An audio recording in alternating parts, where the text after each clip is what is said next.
Good morning बच्चों। Today my topic is kinematics. जो हमारा आज का टॉपिक है वो काइनेमेटिक्स है। काइनेमेटिक्स को हम स्टडी करेंगे। तो सबसे पहले हम देखते हैं इसका इंट्रोडक्शन।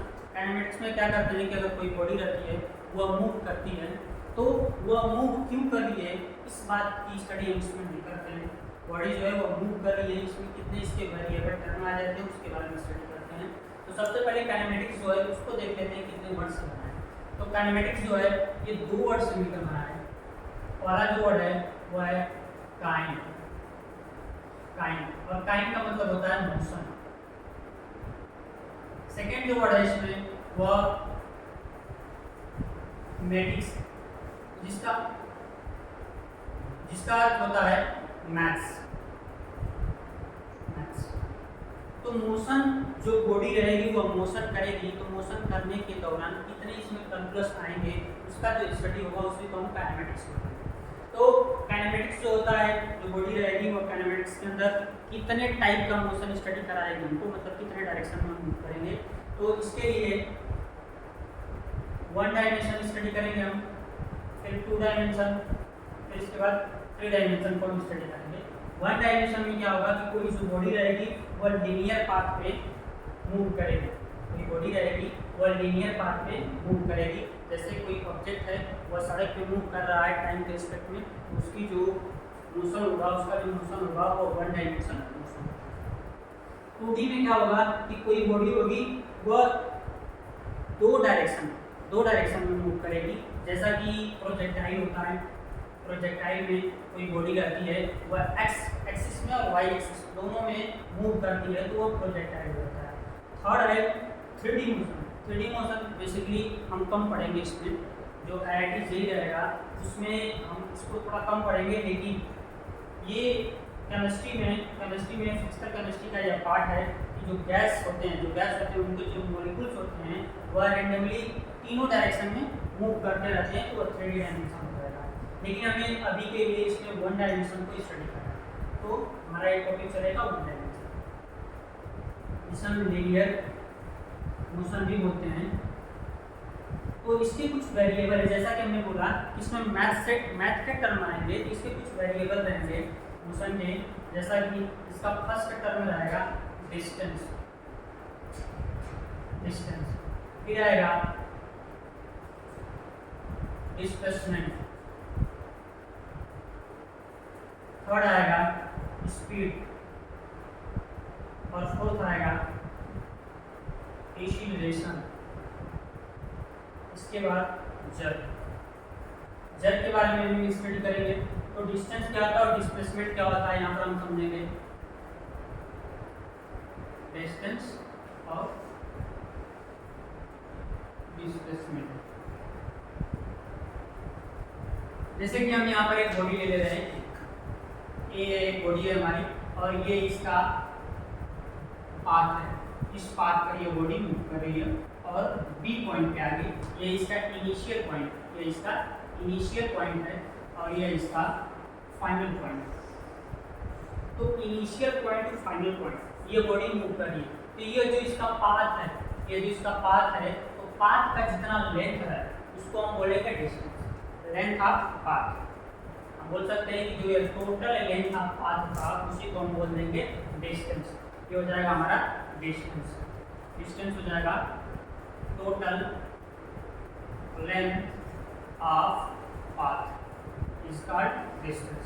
डिस्प्लेसमेंट क्या होगा कि ये जो बॉडी ए है, ए टू बी जो शॉर्टेस्ट डिस्टेंस है या मिनिमम डिस्टेंस है initial point two final point. तो इनिशियल पॉइंट से ही फाइनल पॉइंट की ओर जाएंगे, इसकी डायरेक्शन जो रहेगी इनिशियल टू फाइनल हो जाएगी। तो इसमें डायरेक्शन भी आ गया और इनिशियल पॉइंट से जाने के बाद फाइनल पॉइंट तक हमको कुछ इसका डिस्टेंस भी मिल रहा है। इसका मतलब कि जो डिस्प्लेसमेंट है इसमें डायरेक्शन भी हो गया और मैग्नीट्यूड भी हो गया, तो यह वेक्टर क्वांटिटी हो जाएगा। मतलब आप इसको बोल सकते हैं shortest distance initial point two final point is called displacement. तो ये होगा हमारा स्केलर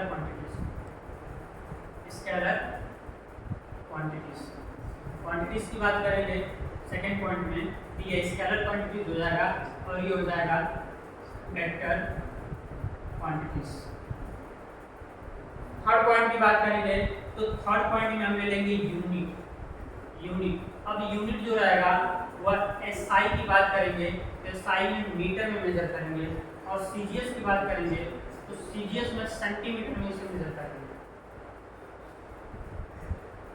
और इसकी जो यूनिट होती है इसकी भी सेम यूनिट होगी, एसआई की बात करेंगे और सीजीएस की बात करेंगे। एसआई में इसे मीटर में और सीजीएस में सेंटीमीटर में। ये हो गया हमारा डिस्टेंस और डिस्प्लेसमेंट। अब हम देखते हैं इस पर कुछ क्वेश्चन देखेंगे। जैसे कि हमने यहाँ पर ले लिया क्वेश्चन नंबर 1। एक बॉडी है वह सर्कुलर मोशन कर रही है सर्कुलर पाथ पे, ये इसका सेंटर हो गया और इसकी रेडियस है r, ये पॉइंट ए है। अब ये ए टू पॉइंट बी, ए पॉइंट से बी पॉइंट पर जाएगा, तो ये कितना डिस्टेंस कवर किया और कितना डिस्प्लेसमेंट कवर किया इसको हम देखेंगे। ठीक है, ए पॉइंट इसका इनिशियल पॉइंट है, initial point two final point. Total length का पाथ जो होगा, टोटल लेंथ का पाथ जो होगा, हमने यहाँ पर एंगल दे दिया, ठीक है। तो टोटल लेंथ का पाथ जो होगा वो हो जाएगा हमारा डिस्टेंस, मतलब ये जो आर्क है हमारा, ये हो जाएगा हमारा डिस्टेंस। ये डिस्टेंस हम फाइंड करेंगे। और डिस्प्लेसमेंट क्या हो जाएगा, डिस्प्लेसमेंट अगर ए टू बी हमें यहाँ से मतलब मिल जाएगा। चलो हमने ये जो बॉडी थी ये मूव कर रही है, इसकी एक हमने वेलोसिटी दे दिया v0 हमने वेलोसिटी दे दिया। तो सबसे पहले हम इसमें डिस्टेंस फाइंड कर लेते हैं। डिस्टेंस कितना होगा। तो चलो एंगल का एक फार्मूला होता है मैथ में, हम जानते हैं कि एंगल इक्वल टू होता है आर्क अपॉन रेडियस। तो ये आर ही तो हमारा डिस्टेंस है, यहाँ पर आप लिख सकते हो आर इक्वल टू डिस्टेंस। ये आर जो रहेगा वही हमारा डिस्टेंस हो जाएगा। ये आर हमें फाइंड करना है, तो आर इक्वल टू आ गया थीटा इनटू आर। ये फार्मूला हमारा यहाँ से क्लियर हो गया। ये हमारा हो गया डिस्टेंस। चलिए सर डिस्प्लेसमेंट की बात कर लेते हैं।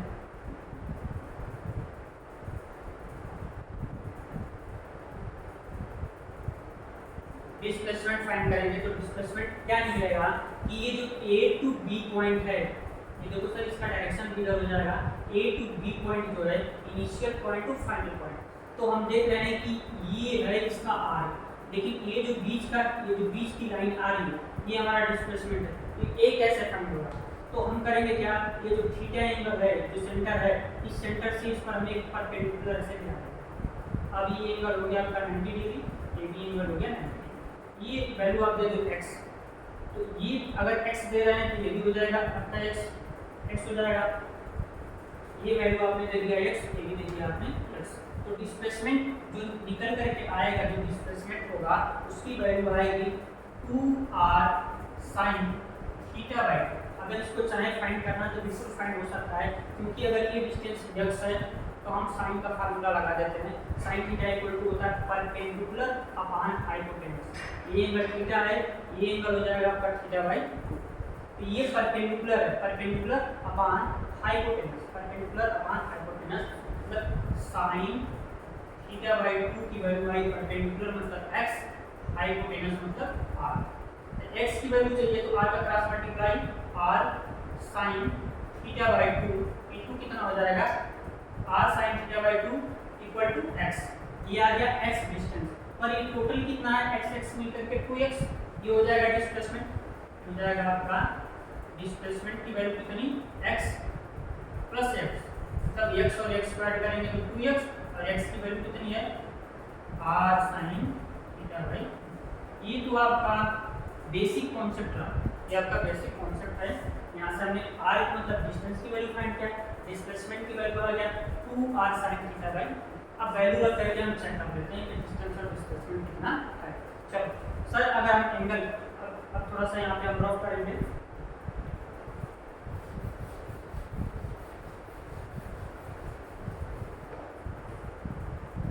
ये सर्कुलर पाथ हो गया हमारा, एक बॉडी हो गई ए टू बी पॉइंट पर था ये, और ये इसका रेडियस सेंटर। एंगल की वैल्यू हमने बोल दिया 120, और ये जो इसका रेडियस है, रेडियस की वैल्यू हमने दे दिया 10। रेडियस की वैल्यू दे दी, चलो 10 ना दे करके हमने r ले लिया, ये रेडियस हो गया। अगर डिस्टेंस की बात करेगा, डिस्टेंस की बात करेगा, ये आपका डिस्टेंस फाइंड हो जाएगा और ये आपका डिस्टेंस। तो डिस्टेंस की बात की है इसकी, डिस्टेंस, इसका डिस्टेंस कितना फाइंड हो जाएगा, तो डिस्टेंस के लिए फार्मूला हमने लिखा है theta, theta into R. Theta की वैल्यू कितनी है 120 डिग्री इंटू रेडियस, ये आपका रेडियस हो जाएगा, रेडियस की जो वैल्यू है। डिस्प्लेसमेंट की बात कर रहे हैं तो इसका formula 2r sin theta by 2, मतलब 2 इंटू आर की वैल्यू कितनी है, सॉरी आर ही है, और sin थीटा की वैल्यू 120 अपॉन, ये आपका यहाँ से कैंसिल हो जाएगा, 60 डिग्री आ गया, तो 2r sin 60, और sin 60 की वैल्यू कितनी होती है √3/, ये आपका आंसर आएगा 2r यहाँ पर √3/2, 2 से 2 कैंसिल किया जाएगा r√3, ये क्या हो जाएगा आपका डिस्प्लेसमेंट हो जाएगा। एक हमने क्वेश्चन पर देख लिया। रेशियो पूछ देता, रेशियो पूछ देता इसमें, रेशियो बताइए डिस्टेंस और डिस्प्लेसमेंट का, तो डिस्टेंस अपॉन डिस्प्लेसमेंट कर देते हैं, तो डिस्टेंस की value theta into R upon displacement की वैल्यू r√3, r से कैंसिल, यह थीटा ये आ जाता आपका रेशियो। ये क्लियर हो गया हमारा, ये क्लियर हो गया। चलिए अब आगे हम स्टडी करेंगे, अगर कोई बॉडी है क्यूब पर मूव कर रही है, अगर क्यूब और क्यूबाइड की बात कर लेते हैं, तो अगर कोई बॉडी है क्यूब पर मूव कर रही है, तो वहाँ पर उसका डिस्टेंस और डिस्प्लेसमेंट हम कैसे फाइंड करेंगे, जैसा कि क्वेश्चन इस पर भी हम ले लेते हैं।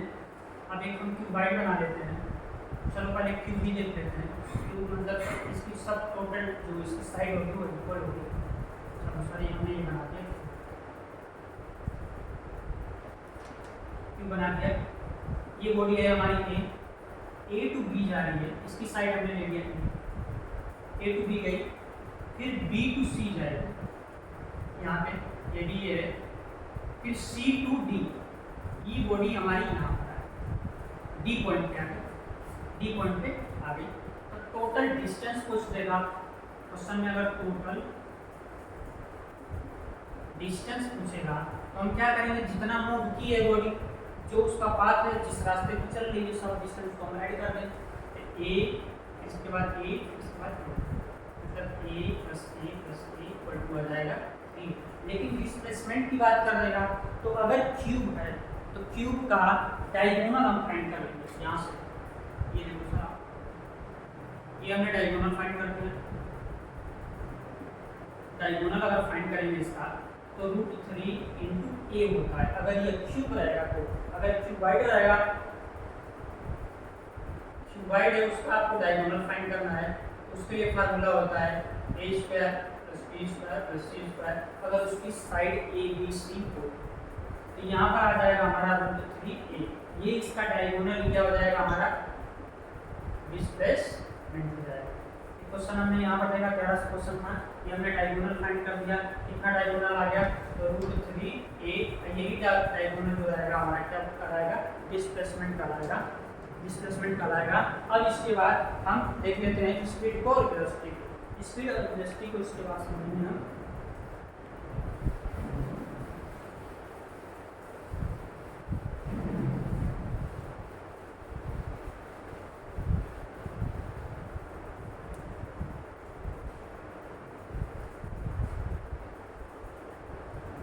स्पीड और वेलोसिटी,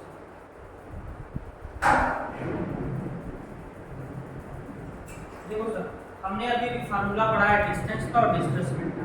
डिस्टेंस क्या होता है, टोटल लेंथ ऑफ पाथ जो होता है उसको हम डिस्टेंस बोलते हैं, डिस्टेंस बोलते हैं। ये देखो सर, आपने हमने लिख दिया डिस्टेंस, और इधर हमने लिख दिया डिस्प्लेसमेंट, डिस्प्लेसमेंट।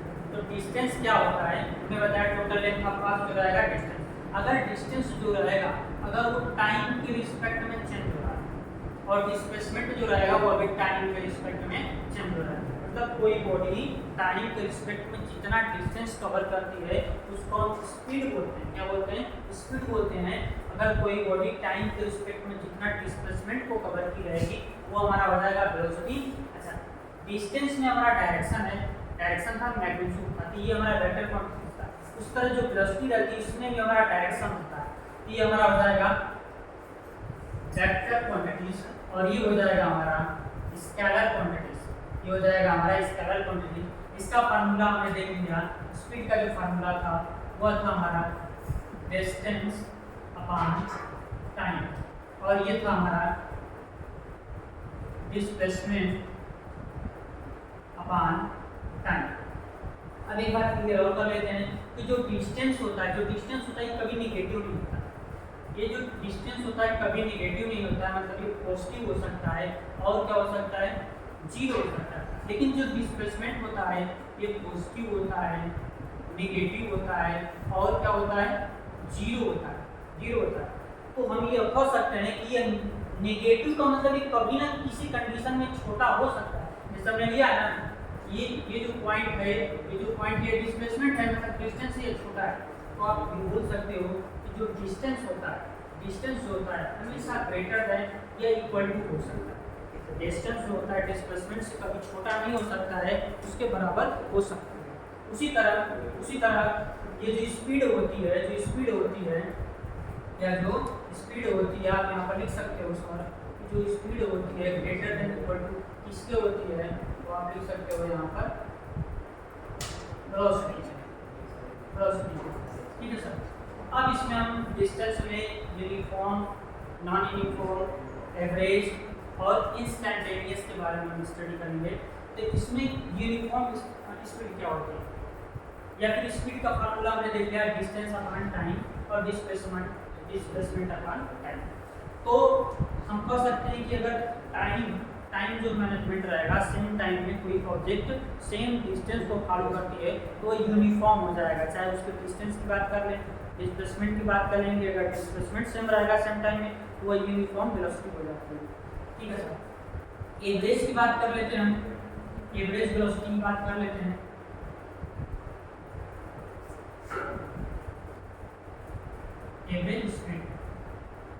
एवरेज स्पीड की बात करेंगे आप, तो ये हो जाएगा total distance upon total time. अगर इसमें आप एवरेज की बात करेंगे, एवरेज वेलोसिटी,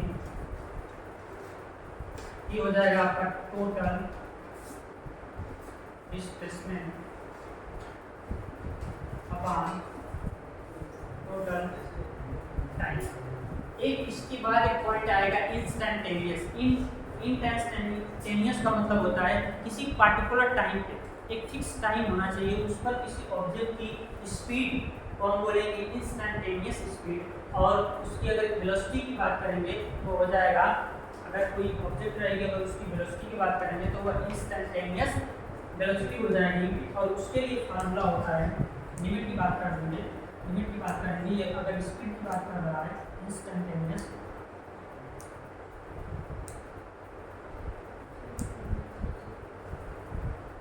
स्पीड, ये होता है limit delta T tends to 0, और यहाँ पर हो जाएगा